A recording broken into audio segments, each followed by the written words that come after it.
Buenas tardes. En el día de hoy vamos a continuar con las charlas que tienen que ver con el mundo de lo vegetal. Básicamente hablando ahora de lo que es la conservación, de los alimentos que podemos tanto cosechar, o sea, haber cultivado nosotros en nuestro domicilio, como los que podemos adquirir en el mercado, en momentos que el precio es el adecuado y después los conservamos para ser utilizados, durante todo el año o en los momentos donde los precios a veces son un poquito más elevados. Primero que nada, antes de pasar a las imágenes, vamos a hablar de lo que es la conservación por frío, o sea, el congelado. Ese es quizás el método más moderno, más práctico que tengan hoy en día al alcance de todas, las personas. Tanto se pueden utilizar los aparatos que tienen aire húmedo, o sea, las antiguas y comunes heladeras que se siguen produciendo, que tienen adentro, humedad, como podemos utilizar las que se hacen más modernas, que son las de frío seco. Para los efectos del congelado de los alimentos, cualquiera de las dos prestan el mismo servicio, ¿correcto? La ventaja que tiene el frío seco sobre el frío húmedo es que podemos quizás conservar por un tiempo más prolongado en el frío seco que en el frío húmedo. O sea, los aparatos que tienen frío seco generan menos escarcha, menos hielo en su interior, no tenemos que estarlos descongelando tan seguido, por lo cual permiten, que se mantengan los alimentos más tiempo refrigerados. Para hablar del congelamiento de los vegetales, tenemos que considerar que los vegetales tienen un alto porcentaje de agua. O sea, normalmente los vegetales tienen entre un 80 y un 90% del volumen, que es agua. Por lo cual, eso implica que es muy fácil su congelado. O sea, de la misma manera que cuando uno pone una cubetera de hielo en el freezer para que se congele, que uno ve que rápidamente se forma, el hielo, lo mismo pasa con el vegetal. O sea, cuando uno lo introduce en el frío, se congela la humedad que tiene el vegetal adentro, y hace que se conserve intacto. O sea, eso es lo primero que tenemos que tener claro. O sea, un vegetal, de los que se pueden congelar, obviamente, congelado, mantiene las mismas condiciones, las mismas características de aspecto, sabor y nutrientes que tiene en el momento que nosotros lo congelamos. O sea, no pierde en el proceso de congelación. ¿Correcto? Las aromáticas, todas son pasibles de ser congeladas. Pongamos un ejemplo. O sea, tenemos unas plantas de albahaca, que es una aromática que se usa normalmente, que casi todos los hogares tienen. Tenemos una superproducción, o sea, hemos tenido una producción mucho mayor de la que vamos a utilizar en el momento. Si no le diéramos destino, esa albahaca, sigue creciendo, llega a su momento de madurez, que es cuando florece, y perdemos la planta. Mientras que si nosotros cosechamos las hojas y la vamos, podando, lo que estamos haciendo es obligar a la naturaleza a que fuerce el proceso de crecimiento, alargándolo para llegar al cual es su fin, que es la reproducción. O sea, todos los vegetales tienen como finalidad un proceso de crecimiento, floración y semillación. O sea, una vez que semillan, cumplen normalmente su ciclo vital y en ese momento se secan. Entonces nosotros, para evitar eso, lo tenemos que ir podando y le obligamos a que él continúe su ciclo vital. ¿Qué hacemos con ese producto que cosechamos? O sea, si no lo vamos a consumir en el momento, en el caso que estamos hablando típico de la albahaca, después vamos a ver otro proceso que se puede hacer con la misma. En este caso hablamos del congelamiento. Simplemente lo que hacemos es, tomamos las hojas de albahaca, si queremos mantenemos, el tallo en el cual contiene las hojas, o las cortamos de a una, las sacamos de a una para evitar conservar, si es que no vamos a utilizar posteriormente ese tallo, que se usa también en elaboración de alimentos. Agarramos las hojas y no las mojamos, o sea, no las lavamos. Tal cual las cosechamos, secas en el sentido de que no están húmedas, no están mojadas, ¿correcto? Sí están verdes, sí están en el color natural de la albahaca. Las cosechamos y las ponemos dentro de un recipiente que se pueda congelar. ¿Eso qué quiere decir? Podemos utilizar bolsas que vienen especialmente, digamos, para contener congelados, que se consiguen en el mercado. Podemos utilizar recipientes que vienen para congelar, o sea, de un material plástico que es especialmente para eso, pero también podemos utilizar cualquier recipiente de material plástico que lo estamos reciclando, le estamos dando un segundo uso, o sea, tenía otro destino, ya ese destino se cumplió.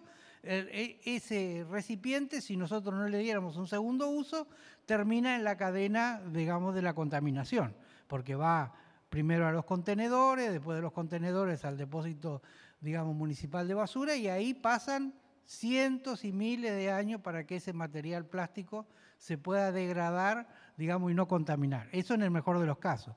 En el peor de los casos, arrastrado por las aguas y termina contaminando los cursos de agua o el propio océano. Basta salir del puerto de Montevideo en cualquier embarcación y uno va a encontrar a muy pocos kilómetros de acá de la salida de Montevideo islas completas en el medio del Río de la Plata hechas por la corriente de la acumulación de recipientes de plástico. ¿Ah? Y eso después lo comen los animales, o sea, los peces que están en el agua, y que a ustedes les parezca mentira, el microplástico, o sea, el plástico molido, digamos, hecho, digamos, en partículas muy pequeñas, lo terminan ingiriendo los peces y después nosotros lo terminamos ingiriendo cuando ingerimos esos peces. O sea que la contaminación que nosotros generamos con los recipientes, de alguna manera nos termina revertiendo, digamos, entrando a nuestro organismo en forma indirecta. ¿Correcto? Aparte de la que uno ve visualmente, que es la contaminación que vemos habitualmente en las calles. O sea, por eso siempre los recipientes tratemos de darle un segundo y un tercer uso para que no sean fruto, sacarlos de esa cadena de contaminación. Entonces, retomando, podemos utilizar bolsas que vienen especialmente para congelar, recipientes que vienen hechos para congelar o simplemente recipientes de material plástico, digamos que son de fácil lavado, primero hay que lavarlos, tienen que estar, digamos, acondicionados, ponemos ahí adentro o la simple y común bolsa de nylon. Cualquier aislante que pueda contener el vegetal que nosotros vamos a poner en el frío, ¿correcto? En este caso la albahaca. Ponemos las hojas de albahaca ahí adentro, la mandamos al frío y en poco rato van a estar... yo lo que les pido es que las consultas las dejamos para los últimos 10, 15 minutos de la charla y ahí las hacemos todos juntos y es más ordenado. Gracias, adelante. Lo congelamos, ¿correcto? Cuando las vamos a utilizar, cuando nosotros vamos a utilizar este material que tenemos congelado, lo que tenemos que hacer es retirarlo, o sea, hay dos mecanismos para descongelarlo que no afectan al vegetal, o sea, siempre tratando de guardar lo que yo les decía al principio, que la condición en la cual fue congelado, meses, póngale de diferencia, nosotros hoy la queremos retomar para utilizarlo.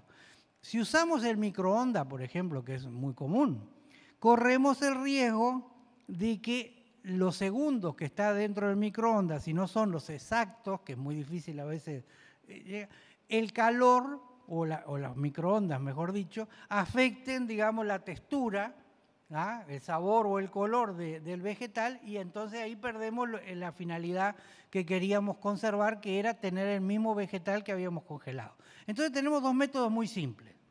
Uno es retirarlo, obviamente, del frío, del congelador, ponerlo en un recipiente a temperatura ambiente y esperar unos minutos que se descongele. ¿Ah? Se va a descongelar y va a quedar en la misma condición que estaba antes. La otra forma, si uno lo necesita, digamos, con cierta urgencia, quiere proceder rápidamente, es simplemente tomando el vegetal y ponerlo debajo del chorro de la canilla, del agua. Uno le pasa el agua unos segundos e inmediatamente retoma su condición. Van a ver que queda exactamente igual que cuando lo cosechamos. O sea, queda verde, maleable, fresca, parece recién cosechada. ¿Correcto? Esa es la albahaca. Lo mismo podemos hacer con el perejil. Nosotros, si tenemos perejil, sea que lo compramos o sea que lo cultivamos, que sería lo deseable, lo cortamos, lo cosechamos y lo podemos guardar de dos maneras. O sea, o lo guardamos el perejil entero para después ser, digamos, procesado, o lo procesamos, o sea, lo picamos y lo guardamos picado, con el mismo procedimiento, en cualquiera de los recipientes que recién nombramos. Lo mandamos a la heladera, al frío, al freezer, se congela y después nosotros vamos retirando las porciones que necesitamos para utilizarlas y de la misma manera las podemos descongelar, o sea, dejando la temperatura ambiente o directamente lo ponemos, obviamente si está picado, está muy chiquito, lo ponemos adentro de un colador de malla fina y ese colador lo ponemos debajo del chorro de la canilla, del agua corriente, inmediatamente va a conseguir su textura. Lo mismo podemos hacer con el ajo. ¿Ah? Los dientes de ajo o la cabeza de ajo entera se puede congelar. El ajo se conserva muy bien, lo vamos a ver después, en forma natural, sin necesidad de frío. Pero si uno quiere armar ya un condimento preparado que es perejil, ajo y alguna cosa más, lo puede todo procesar, lo congela y después usa el mismo procedimiento para descongelarlo y se utiliza. Los morrones, que es una verdura, digamos, en realidad el morrón es una fruta, pero es una verdura que está, digamos, bastante de moda a veces por los precios. O sea, los avatares climáticos hacen que el morrón tenga una oscilación de precio y de calidad, digamos, muy grande en el curso de todo el año. O sea, basta que haya una gran granizada en el norte del país, en Salto, se pierda determinada porción de la cosecha y el precio, como en la bolsa de valores, inmediatamente pega un salto, ¿no? Y nosotros lo primero que hacemos es dejamos de consumir, porque es obvio que quien tiene que llevar la economía doméstica va haciendo un equilibrio. Si es que no lo sembramos nosotros. Si lo sembramos nosotros, que siempre es mejor porque tenemos un elemento, digamos, de mayor calidad y de un sabor diferente al que se puede conseguir en el comercio, porque normalmente cuando sembramos cosechamos maduro y lo que llega al mercado, ustedes ya lo saben, se los he dicho varias veces, para que llegue en condiciones aceptables, digamos, de madurez y sobre todo visual, tiene que salir de la chacra de la planta, digamos, verde o por lo menos en proceso de maduración y hace el proceso en ese viaje desde la chacra al mercado, del mercado al intermediario, del intermediario al comercio. Entonces, cuando llega al comercio está bien, está para consumir, está de buen aspecto, pero arrancó, digamos, de una maduración incompleta. ¿Ah? Es muy simple darse cuenta, yo les pongo siempre el ejemplo y lo vuelvo a hacer ahora para que ustedes lo entiendan, la banana. El Uruguay no es productor de banana, toda la banana que consumimos en el Uruguay, sea de Brasil, de Ecuador o de cualquier otra procedencia, sale en origen absoluta y totalmente verde. Si no, no se podría transportar. Cuando llega al Uruguay, se la pone en estufas, o sea, son grandes habitaciones, digamos, de muy buen tamaño, obviamente por la cantidad que hay que hacer, donde se le proporciona calor en forma artificial, a través de estufas. Antiguamente se usaba el querosene para hacer eso, ahora se usan otros métodos, pero el resultado es el mismo, y eso hace que la planta, que la fruta madure, pero madura forzadamente. Entonces, la mejor banana del mejor sabor que nosotros podemos adquirir en el Uruguay no se compara como cuando uno va a la frontera con Brasil, cruza la frontera y compra una banana en cualquier comercio del lado brasilero y la consume en el momento. Esa banana sí salió madura de la plantación y llega madura al mercado. El sabor es absolutamente diferente.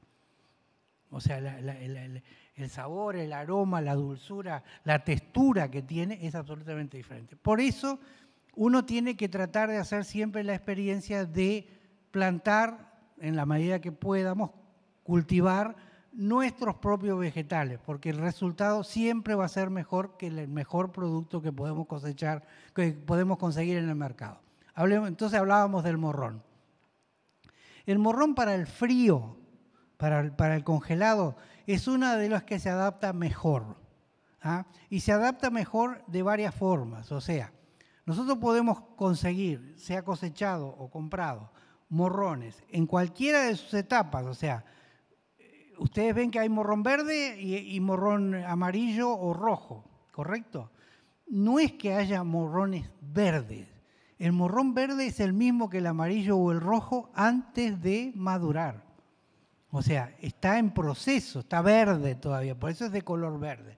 Normalmente es de la variedad que termina siendo roja, ¿correcto? La cosechan verde, de ese color verde, porque está en proceso. Tiene otro sabor también, o sea, es más amargo, tiene otras cualidades, pero para la culinaria aplica utilizarlo verde. Entonces, para cualquiera de los tipos de morrón o de ajíes, que son parientes, son de la misma familia, que nosotros quieramos congelar, podemos congelarlos tal cual está la pieza, o sea, el morrón entero.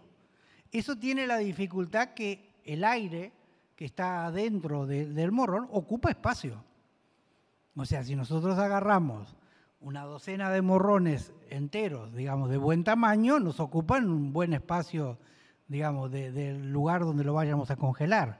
Pero es una manera de congelarlo perfecta. O sea, tal cual está, lo ponemos en el frío, sea adentro de un recipiente o, en el caso sobre todo del frío seco, sin necesidad de recipiente. O sea, lo podemos congelar directamente, ¿correcto? La piel que tiene le es suficiente como para protegerlo, digamos, de que el frío lo queme o le haga algo. Cuando lo vamos a utilizar, la experiencia del morrón entero, por ejemplo, uno saca el morrón, es muy fácil de cortarlo congelado, o sea, se mantiene perfectamente para poderlo cortar. Uno lo corta, lo pone abajo del agua y en 2 segundos está con la textura del día que lo congelamos. ¿Correcto?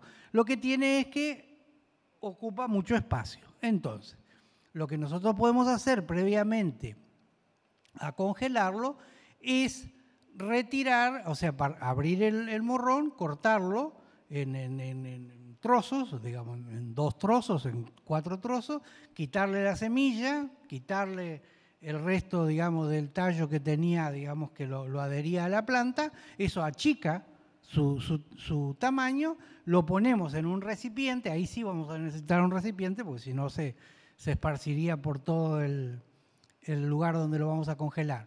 Lo ponemos adentro de un recipiente, sea un recipiente rígido o una bolsa, y lo congelamos, ¿correcto? O sea, imaginen a partir de esto, para no seguir, digamos, ahondando en el parte de los congelados, todos los vegetales que podemos congelar de esta manera. La mayoría aceptan ser congelados en forma natural sin ningún tipo de proceso previo. ¿Ah? Les agrego otro, por ejemplo, el maíz. O sea, en la época que sobre todo el maíz que uno lo quiere consumir tierno, o sea, lo que llamamos normalmente choclos. O sea, uno puede congelar un choclo sin ningún tipo de problema, ¿ah? Y utilizarlo en la época, ahora prácticamente hay todo el año, porque se cultivan, digamos, bajo condiciones climáticas artificiales y se consiguen prácticamente todo el año.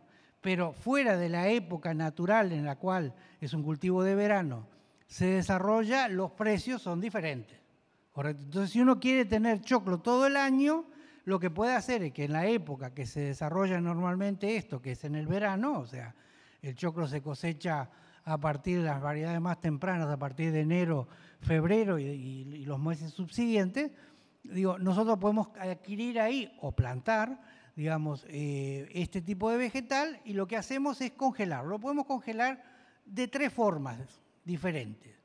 Uno es tal cual viene el choclo con su chala, digamos, con su recubrimiento verde, que ni contribuye ni afecta, simplemente mantiene el aspecto, ¿correcto? Lo podemos congelar de esa manera, directamente o adentro de un recipiente. ahí tenemos una situación parecida a la del morrón. O sea, ocupan entre la chala y armarlo, o sea, la parte central del choclo, ocupan espacio, que normalmente después no vamos a utilizar. O sea, hay algunas comidas que se hacen con la chala verde de maíz, pero digo, la mayoría se desecha, y los marlos también. Entonces, digo, lo que podemos hacer es pelarlo, o sea, sacarle la chala y congelarlo sin la chala. La otra forma es desgranarlo, ¿correcto? O sea, el choclo, una vez que está en ese estado de semimadurez, permite ser desgranado en forma natural, o sea, sin ningún tipo de proceso. Podemos hacerlo de esa manera, o podemos hacerlo también de la forma de darle un pequeño hervor al maíz con su marlo, le damos un pequeño hervor, digamos, después lo desgranamos, simplemente pasándole, puede ser con un cuchillo que no tenga mucho filo, o sea, con un filo redondo, lo vamos haciendo de arriba abajo, van saliendo todos los granos, y esos granos que están semicocidos, digamos, los congelamos, ¿correcto? O si queremos, los llevamos a un grado de cocción que ya estén prontos como para utilizar, o sea, que ya están cocidos. Y en ese momento los dejamos enfriar, los ponemos en un recipiente y también los congelamos, ¿correcto? Y los vamos a utilizar después, posteriormente, cuando los quieramos utilizar, con el mismo procedimiento. Los sacamos y los dejamos en el medio ambiente y para que vuelva a retomar su condición natural, o lo ponemos, digamos, bajo el chorro de agua fría, de agua natural de la canilla, y en ese momento va a cobrar su textura. Ahí lo podemos utilizar. Si ya está precocido, lo agregamos a los alimentos o lo terminamos de procesar. O sea, ahí creo que tienen un panorama bastante claro de cuáles son los procedimientos que podemos utilizar para el congelado. Bueno, acá yo les voy a mostrar algunas imágenes que tienen que ver, digamos, con trabajo ya en lo que vendría a ser una huerta de un poquito mayor, digamos, porte, o sea, donde se produce una cantidad importante de alimentos. Después vamos a volver a los alimentos caseros. Pero digo, la forma que vemos, digamos, sobre la izquierda de la pantalla es cómo se almacenaban, y se puede seguir almacenando hasta el día de hoy, determinados vegetales, como las patatas, o sea, las papas, los boñatos, etcétera, etcétera. Se llama, digamos, una conservación en trinchera. O sea, lo que se hace es un lugar, digamos, un poquito elevado para que cuando llueve no afecte, se le pone una capa de pasto o de cualquier material, digamos, vegetal seco, se deposita el elemento que vamos a conservar, se lo recubre en las paredes, digamos, con vegetales, y se le termina haciendo una capa a dos aguas de una tierra arcillosa, digamos, que permita, digamos, impermeabilizarlo. ¿Eso qué hace? Que el agua cuando llueve, eso está hecho a la intemperie, obviamente, si estuviera bajo techo no necesitaría esas precauciones. Eso es lo que hace que cuando llueve se desparrama, digamos, el agua, no penetra directamente adentro de donde está, y eso permitía antiguamente, y lo sigue permitiendo hoy si lo quisiéramos hacer, cosechar en determinada época del año y conservar los alimentos, digamos, para todo el año y tenerlos disponibles. Después se van retirando poco a poco. Obviamente que eso necesita espacio, volumen, es para hacerlo, digamos, cuando uno vive o tiene acceso a una chacra o un lugar, o a una cosecha un poco mayor. Lo que está sobre la derecha es más fácil de hacer y lo podemos hacer en nuestro propio hogar, que es las restas, digamos, de ajos o de cebollas. ¿Ah? Tanto el ajo como la cebolla se conservan perfectamente. La cebolla, hoy les hablé del ajo, la cebolla también se puede congelar de la misma manera que hablábamos hoy, digamos, y se puede reutilizar sin ningún tipo de problema, pero los dos permiten, digamos, esta conservación que es simplemente, digamos, poniéndolos en un lugar ventilado. ¿Cómo lo hacemos? Colgamos de un lugar accesible un hilo, Un hilo de enfardar, un hilo resistente, tiene que ser un hilo, digamos, que soporte peso. Y le vamos atando desde el nudo inferior hasta la parte superior, le vamos entrelazando con el mismo tallo del vegetal seco, le vamos entrelazando los vegetales hasta hacer lo que ustedes conocen y han visto, digamos, normalmente en el mercado, las restas. ¿Qué implica esto? Implica que por ejemplo, si nosotros lo cosechamos, la cebolla o el ajo, lo que tenemos que hacer es, en el momento de cosecharlo, tenemos que conservar el tallo.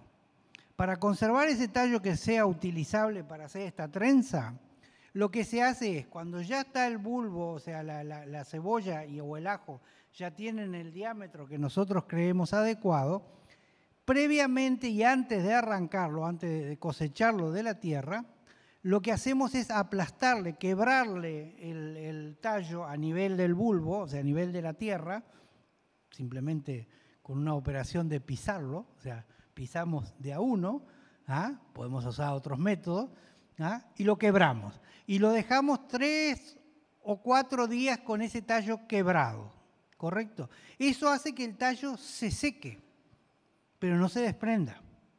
O sea, se mantiene unido a la cabeza. Después lo cosechamos. Cuando lo cosechamos, va a venir con tierra, obviamente, y va a tener la humedad que tenía el suelo, la parte que estaba en contacto con el suelo. Por lo cual, lo cosechamos y lo dejamos de 24 a 48 horas en un lugar, si son días soleados, o sea, si es un día que no hay, digamos, posibilidad de lluvia y está el sol bastante fuerte, lo dejamos en el mismo campo, digamos, y después lo recolectamos. Si tenemos la posibilidad de que llueva o que la humedad de la noche sea muy intensa, como pasó estos días anteriores, que la humedad de la noche digamos, estuvo perdurando por lo menos hasta el mediodía siguiente o más. Entonces, si tenemos esa duda, lo cosechamos, lo ponemos bajo techo, pero en un lugar donde corra aire que se seque. Y lo dejamos ahí 24 o 48 horas que pierda totalmente la humedad. Una vez que perdió la humedad, hacemos esta operación, lo colgamos de un lugar donde haya ventilación, o sea, donde haya simplemente circulación de aire, y después, cuando lo vayamos a querer utilizar, lo que hacemos es irlo sacando uno a uno, simplemente retorciéndolo un poquito, y lo vamos retirando. De esa manera, y mientras no agarren humedad, digamos, mientras no tomen humedad, se pueden conservar casi un año, sin ningún tipo de procedimiento más que el colgarlo.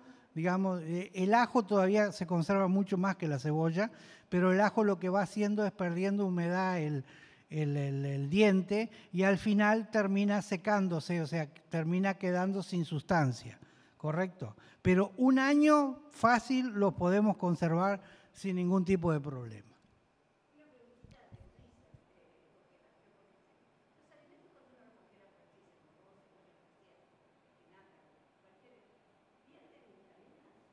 Bien, lo que le pido una cosa simplemente, se le voy a contestar con mucho gusto, pero déjeme terminar y al final hablamos de todos ese tipo de posibilidades que sí las hay. Pero discúlpeme, pero digo así. No, por favor.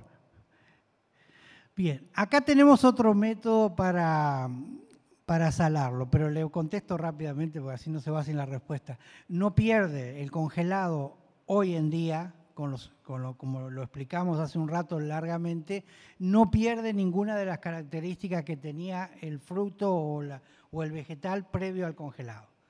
O sea, el congelado no perjudica digamos, las condiciones del alimento, ¿correcto? Exacto, el hervido es otra cosa. Bien, acá tenemos otro método de conservación que es muy conocido, digamos, y fácil de aplicar.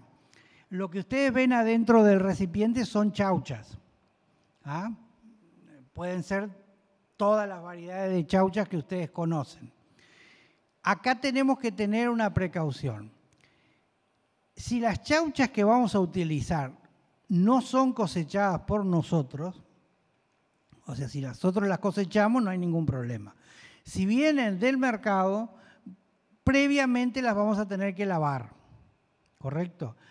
Pero no podemos lavarlas e inmediatamente pasarlas al procedimiento de desalado, porque esa humedad agregada que nosotros le pusimos a la chaucha, con la sal producen determinados fenómenos, digamos, que pueden alterar el gusto de la futuro de la, no tanto la calidad, sino el gusto, ¿ah? Porque se produce ácido láctico ahí. Entonces lo que tenemos que hacer, si las lavamos, por la razón que sea, porque ustedes ven que a veces tienen muchos restos de suelo, o sea, de tierra, tienen tierra. Si las lavaron, lo que tienen que hacer es secarlas, las dejan un rato, digamos, en un lugar donde corra un poco de aire, la secan, o si no, digamos, con un paño de algodón absorbente, digo, las podemos ir metiendo adentro, les da un poco más de trabajo, pero se hace, las apretan, el repasador, la toalla, lo que sea que de algodón que se utiliza, absorbe la humedad y quedan secas. Y después las pasamos al recipiente donde las queremos conservar y las salamos, ¿ah? La sal va a hacer dos tipos de procedimientos. O sea, el primer procedimiento es conservarlas. Es la forma más antigua de conservar alimentos que tiene el hombre. O sea, la sal en una época del desarrollo de las civilizaciones era tan cara o valía más o tenía más valor que el oro, digamos, porque era, digamos, el elemento que permitía conservar el alimento, ¿correcto? Aparte de darle algún tipo de sabor particular. Y sobre todo, permitía conservar el músculo, o sea, la carne, ¿correcto? O el pescado, ¿ah? Entonces, digo, la sal es muy antigua, se ha utilizado durante mucho tiempo y tiene una característica muy particular, porque la sal tiene bastante mal nombre, o sea, se le acusa de generar una cantidad de problemas, y cuando uno va al médico lo primero que le dicen, deje la sal. Está bien, sí, está bien. El exceso de sal hace mal, pero la sal tiene un componente básico que hoy en día a veces la gente no lo percibe, que es, hace muchísimos años, y permítanme la digresión porque es importante para esto, hace muchísimos años la humanidad tenía un problema que la mayoría de la gente le dice bocio, ¿ah? Que es una inflamación de la glándula tiroides, digamos. Eso mayormente se produce por la falta de yodo, ¿ah? Que se consume con determinados alimentos, pero como nuestra alimentación ha ido cambiando, nosotros a veces consumimos poco yodo. Una de las formas que se encontró hace muchos años para suplir esa falta de yodo que nosotros tenemos era agregándoselo a la sal. ¿Correcto? Cuando usted va y ven un paquete de sal común y corriente que dice sal yodada, no es que la sal provenga de determinado lugar donde haya yodo, no, se le agrega yodo. ¿Para qué se le agrega yodo? Para que nosotros lo consumamos. Y de esa forma, digamos, prevenimos ese mal, digamos, que antes era endémico y ahora cada vez es menos frecuente, digamos, y hay otra serie de medicaciones que lo controlan, que no es de mi área. Pero digo, la sal que tiene ese mal nombre, mal prestigio, digamos, es la que nos ha ayudado en muchos aspectos a progresar hasta el día de hoy.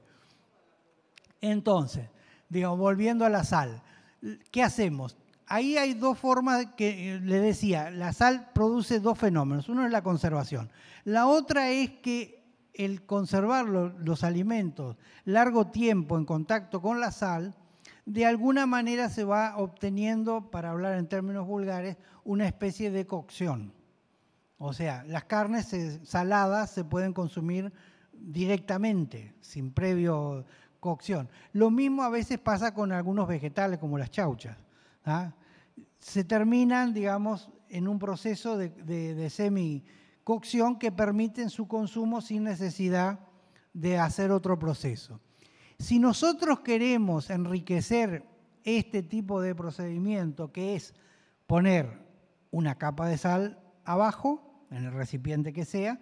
Obviamente que no tiene que ser un recipiente metálico, porque la sal de alguna manera va a atacar a los... hay metales que no, pero digo, lo deseable es que sea un recipiente o de vidrio o de cerámica, ¿correcto? De arcilla. Nosotros ponemos una capa de sal abajo, una capa de chauchas, una de sal, una de chauchas, así hasta todo lo que dé la altura del recipiente. En la última capa le ponemos bastante sal y necesariamente le tenemos que poner una tapa. El recipiente tiene que estar tapado. ¿Ah? A veces, con la humedad del vegetal y la sal, se produce, digamos, una extracción de humedad por ósmosis de la sal y hace que se cree una especie de lámina, digamos, como una espuma sobre el vegetal que estamos conservando. Lo único que tenemos que hacer es periódicamente retirar esa espuma, espumararlo, sacarlo, digamos, y lo mantenemos. Si uno quiere enriquecer la conservación por sal, digamos, lo que puede preparar previamente es una salmuera. La salmuera, la palabra, el término salmuera, lo único que quiere decir es una sal muy concentrada. Y se obtiene poniendo un 10% de sal en agua, o sea, en 1 litro de agua pondríamos 100 gramos de sal, ¿correcto? En medio litro de agua pondríamos 50 gramos de sal. La llevamos a temperatura de hervor. Una vez que hierve el agua, que eso es más que nada para esterilizar el agua por alguna contaminación no deseada, dejamos que se enfríe y esa agua que tiene 10% de sal, nosotros la podemos utilizar también para cubrir los vegetales. De la misma manera que nosotros cubrimos las chauchas, podemos hacerlo con los morrones. Que era lo que yo les iba a decir hoy, cómo podemos conservar los morrones. O sea, podemos poner láminas de morrones y le vamos echando sal y le podemos agregar la salmuera. Lo único que ahí el morrón se va a deshidratar. O sea, no va a quedar con esa textura que tiene, ese ancho que tiene normalmente el morrón, sino que va a quedar, digamos, mucho más fino, porque va a perder humedad, pero va a concentrar, digamos, en la parte que quede del morrón, va a concentrar el sabor, ¿correcto? Esto es aplicable a cualquier vegetal que permita este tipo de conservación. O sea, ustedes imaginen, pueden ser berenjenas, les doy ideas de vegetales que son fácilmente conservables. Bueno, acá justamente, acá estábamos con el repollo. El repollo, de esta manera, con alguna variante, digamos, se puede preparar lo que habitualmente llaman chucrut. O sea, no es otra cosa que el repollo con sal. Y el boñato también se puede hacer, pero digo, el repollo se puede usar tanto repollo colorado como el repollo blanco, se corta en trozos, ustedes ven la operación ahí, se pone en un recipiente, se lo cubre con sal, siempre recuerden que hay que taparlo, o sea, no puede quedar en contacto con el aire. El origen de esta comida es una, digamos, aplicación práctica de conservación de alimentos, sobre todo para los grandes viajes.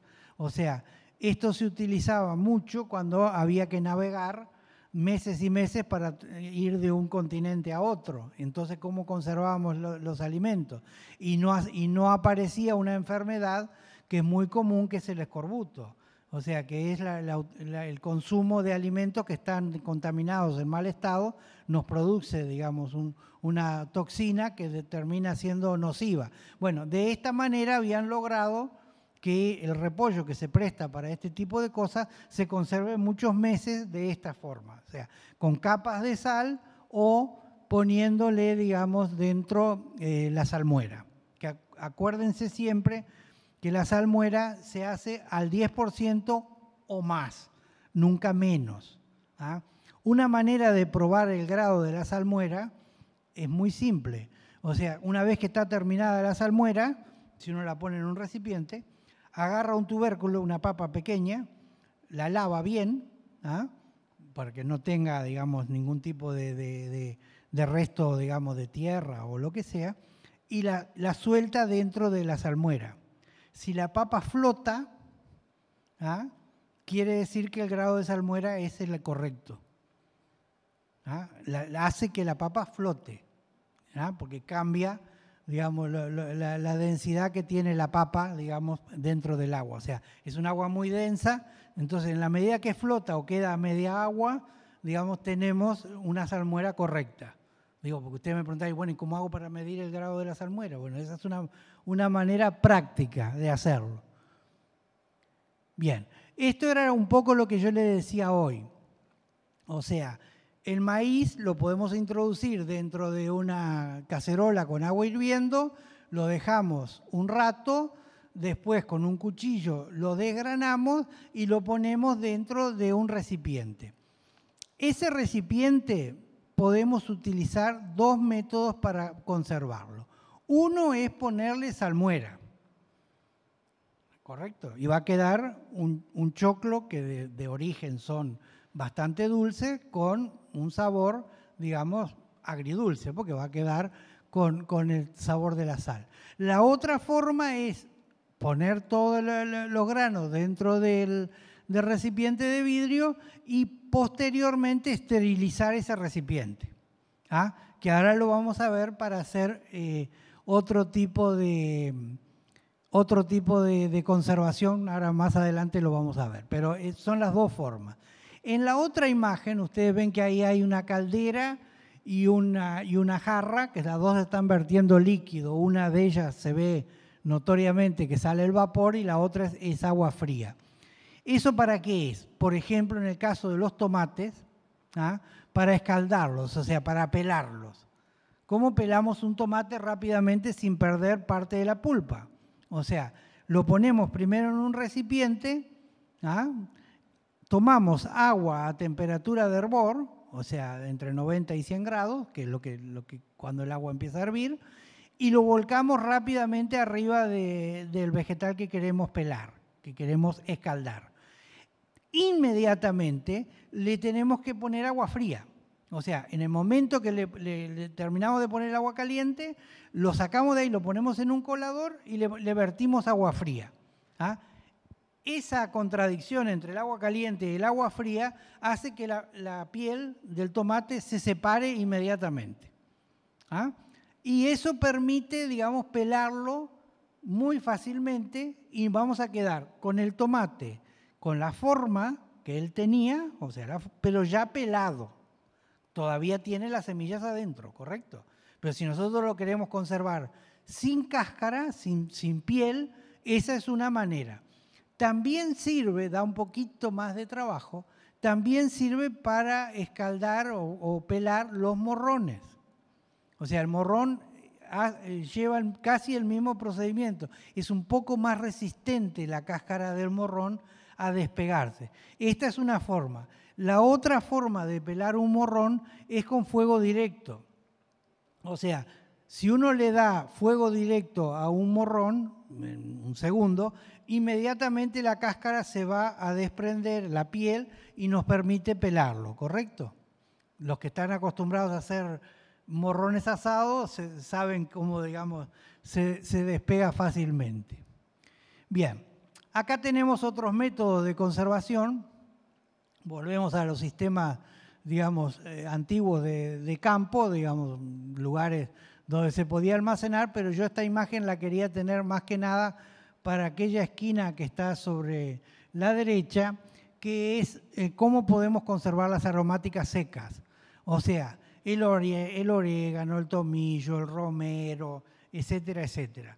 Que a veces cuando nosotros no lo tenemos adentro y no lo cosechamos habitualmente, o porque tuvimos una cosecha muy abundante o porque conseguimos, no interesa cómo, también entraría en este caso el laurel.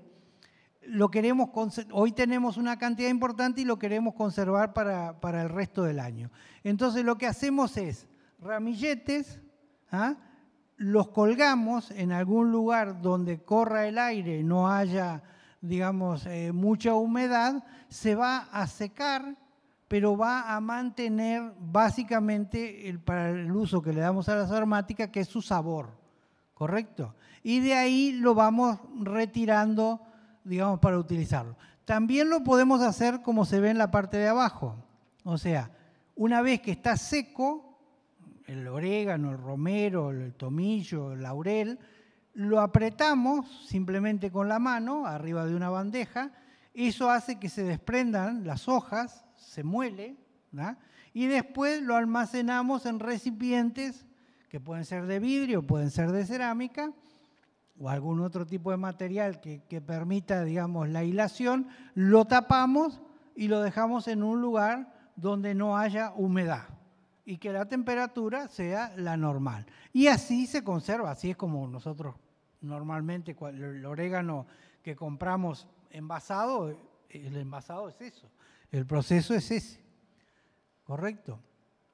Bien, acá tenemos alguna otra manera de conservar, digamos, ya con alguna elaboración las aromáticas. O algunos, ahí se ven ajos, se ven pimientos. Lo que se hace es, se pone en un lienzo que está ahí en el centro de la cacerola, digamos, los elementos que queremos conservar, pero ya en un estado, digamos, más bien como una pasta, una crema, digamos, lo ponemos en el recipiente con agua, lo ponemos a hervir, ¿ah? Y cuando ya esté bastante, digamos, cocido, retiramos. No tengo la imagen ahora, disculpen. Digo, lo retiramos de adentro de esa bolsa de lienzo y lo almacenamos también en frascos o lo que sea, y podemos hacer combinación de sabores. O sea, podemos poner ahí distintas variedades de vegetales que nosotros vayamos a utilizar posteriormente. Bien. Bueno, ahí está lo que yo le decía hoy, la manera de prepararlo dentro de la... ¿Ven lo que se ve allá en la imagen que está sobre la derecha, el que está pasando, digamos, una vez terminado, le pasa la cuchara? ¿Cuándo queda terminada ese tipo de crema que queremos preparar? Es que cuando uno lo deposita en el fondo del recipiente en el cual ya le retiramos el agua y depositamos el contenido de la bolsa, uno pasa la cuchara de madera o de algún otro material y se despega del fondo de la olla sin pegarse, ¿correcto? O sea, se despega, queda con la humedad suficiente como para poderlo conservar.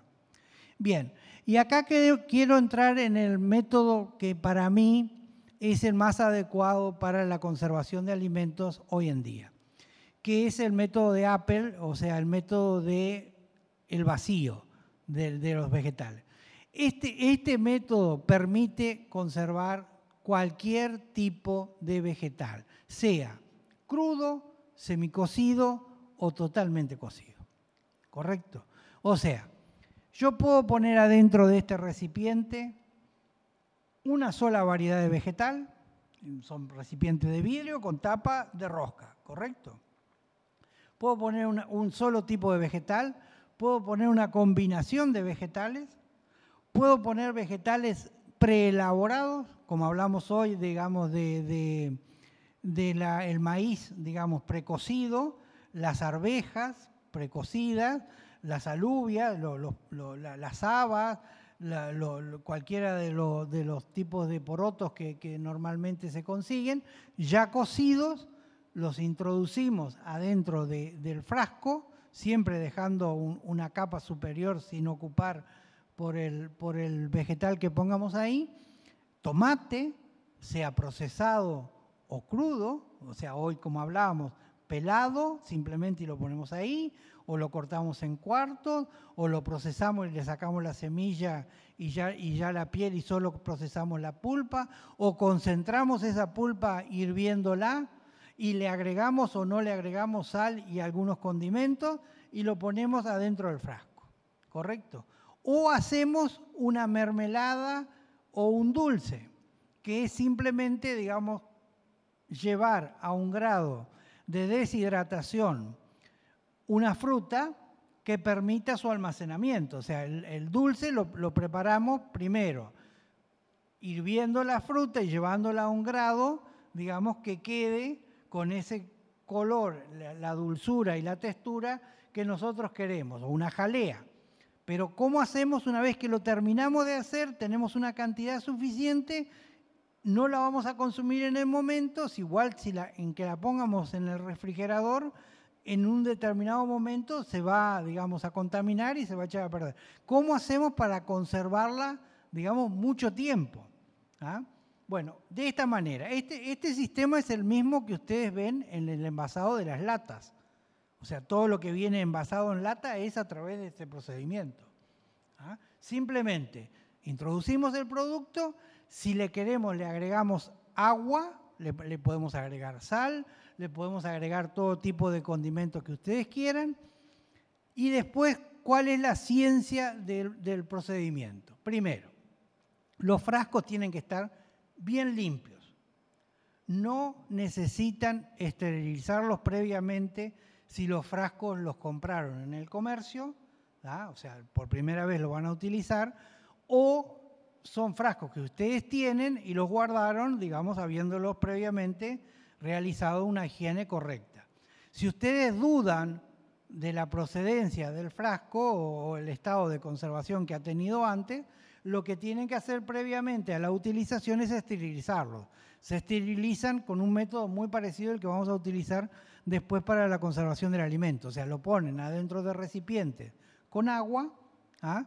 Le hacen subir la temperatura al principio en forma lenta, porque si no el vidrio, digamos, puede sufrir, digamos, un golpe de calor muy fuerte y se puede fracturar. Digamos, le hacemos subir la temperatura muy lenta y después lo dejamos de 20 a 30 minutos hirviendo. Lo sacamos, lo dejamos boca abajo, esperamos, nunca lo saquen caliente, o sea, esperen que el agua, estos son procedimientos que hay que tener paciencia, hay que hacerlos despacio. O sea, una vez que el frasco lo hervimos, lo dejamos un rato que se enfríe, cuando el agua nos permite meter la mano, digamos, y no nos afecta la temperatura, en ese momento lo retiramos, los ponemos boca abajo sobre un paño limpio, una madera o el mostrador de la cocina o lo que estemos utilizando para que escurra el agua, ¿correcto? En ese momento están en condiciones de ser utilizados. Lo tenemos y las tapas, que es la parte, digamos, la otra parte esencial, las tapas de rosca que se consiguen muy fácilmente, hoy en el comercio se venden, han aparecido nuevamente, habían desaparecido durante un tiempo, ahora están. Lo que hacemos es verificar que la tapa, para no complicarnos, antiguamente venía la tapa por un lado y la contratapa por otro. Hoy en día ya vienen en la tapa, tienen pegado en la parte interior un aro, digamos, de un material parecido a una goma, un plástico, una silicona, ¿correcto? Que es lo que va a apretar en la boca del frasco.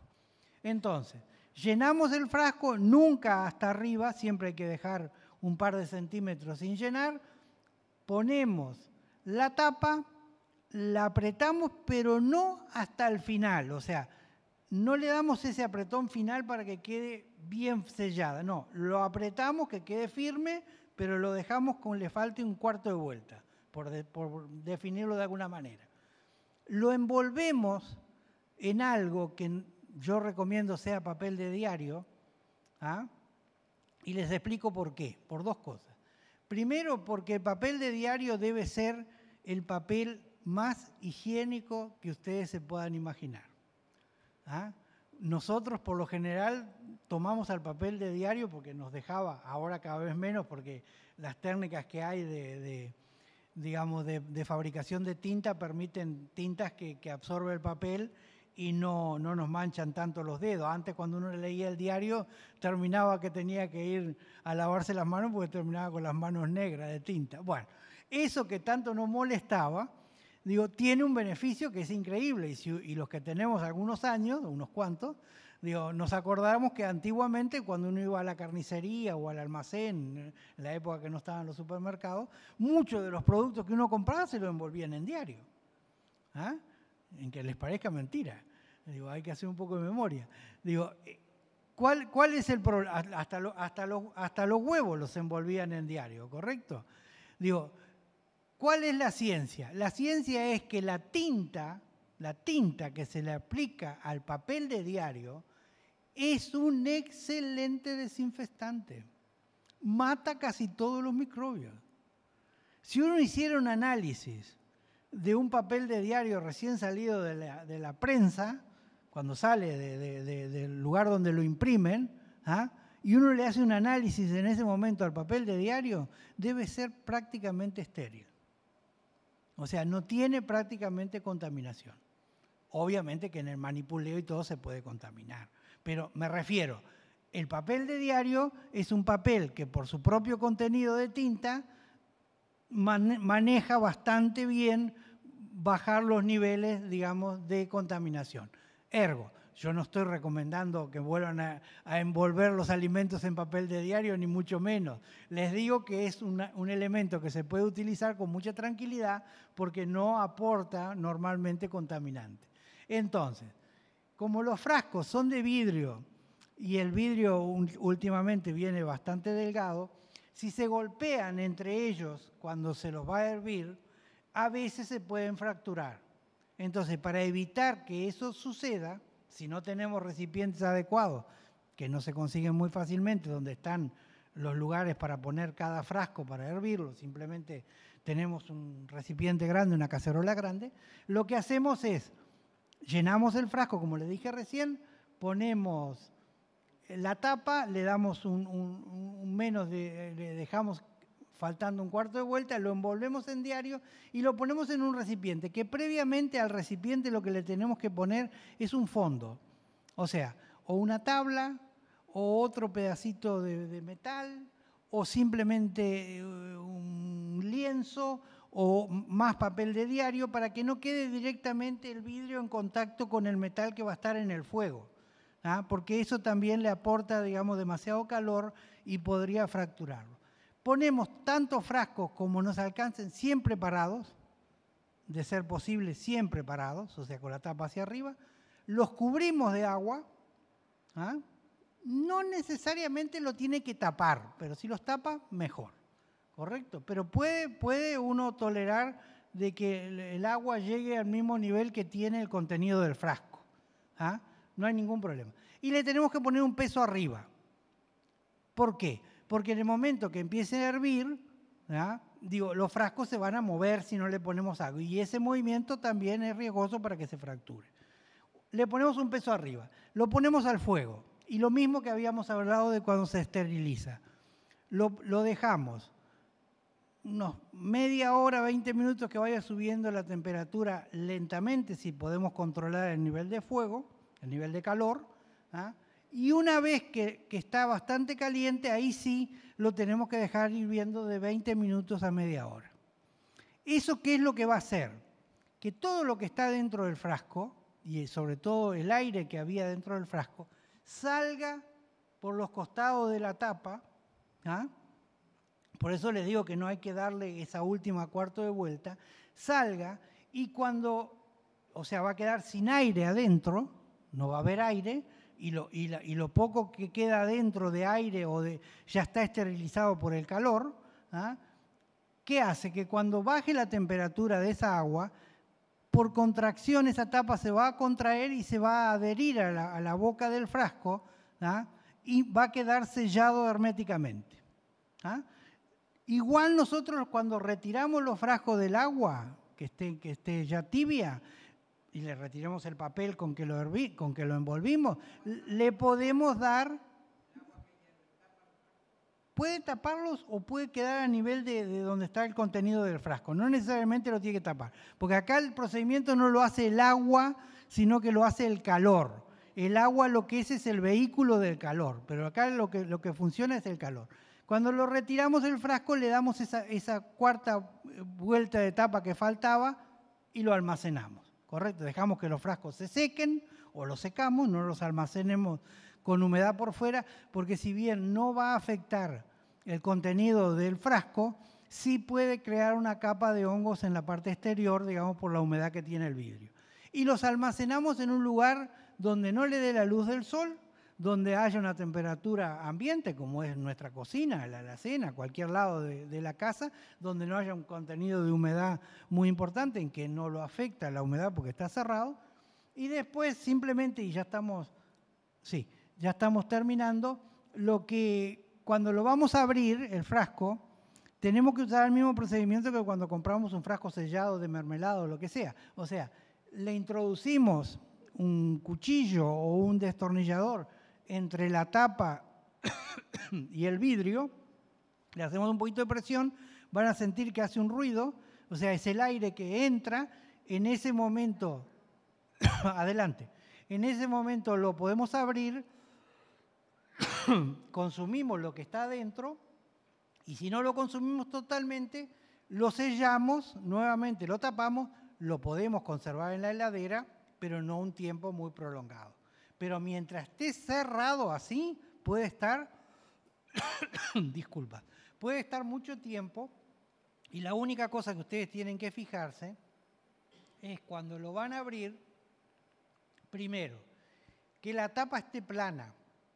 ¿Ah? Si la tapa se hinchó, se levantó, es porque no quedó bien sellado, el aire entró, se produjo fermentación y los gases hacen eso. O si dentro del recipiente hay, digamos, la presencia de hongos, o sea, si está ahí unas capitas blancas, manchas blancas, ahí no es aconsejable utilizarlo. No pasa en el 99% de los casos, no sucede. ¿Correcto? Bien, ya estamos pasaditos de hora. Digo, acá ven el procedimiento que habíamos hablado hoy, así se conservan, se hierven los frascos. Va. Y tendríamos que hablar de algunos otros métodos, pero esto es lo básico. ¿Alguna pregunta, perdón? El limón se puede congelar. Digo, el problema es que congelado durante mucho tiempo, o sea, para poderlo congelar bien, tiene que congelarlo dentro de un recipiente que lo aísle del contacto directo con la fuente de frío, ¿correcto? O sea, lo tiene que poner dentro de un recipiente. Si lo congela durante mucho tiempo, el limón se va deshidratando. O sea, puede congelarlo durante 2 o 3 meses, no más de eso. La papa es aconsejable congelarla cocida, o sea, no cruda, porque ahí también se produce un proceso de deshidratación de la papa, digamos, si uno la congela en estado natural. ¿Ah? Mientras que si uno la congela, digamos, precocida o cocida, podés no llevarla a grado de cocción de consumo, simplemente que quede tierna, como para después terminarla de procesar en otra instancia. Pero es la manera, ¿no? Sí, dime. Buenas tardes.